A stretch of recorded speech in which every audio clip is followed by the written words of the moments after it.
Заманауи коммуникация құралдары қарқын алғалы әлеуметтік желілерде ақпарат ағыны тым көп. Интернеттегі толассыз хабардың көбі арандатушылық сипатта.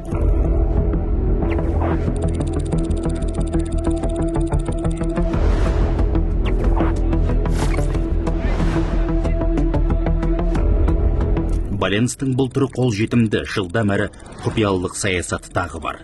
Түрлі топтар конспирология арқылы ел арасына жік салып, билікті даттап, қылмыскерді ақтап, алауыздық тудыруда.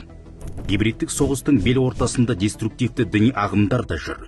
Экстремистік ұйымдар жастардың ақылын бұғаттап, құндылықтарды бұрмалауда. Ұлттық санамызды бөлшектеп, тарихи жадымызды өшірмек. Көп елді кері кетірген, көп ұрпақты дерттеткен радикалды вирус тез тарайды. Әсіресе телеграм арналар, Инстаграм, Ютуб пен ТикТок арқылы қоғам санасына манипуляция жасауда. Алдап, арбап, сан соқтыруда. Ағымдардың ақпарат ағыны ағызып әкетпесін десеңіз, діни мәліметті сенімді ресурстардан алыңыз. Әр облысты дін істері басқармасы және сол басқармаға қарасты дін мәселелерін зерттеу орталықтары бар. Теологтар тіркелген парақшаларыңызды тексеріп, дұрыс жолды көрсетеді.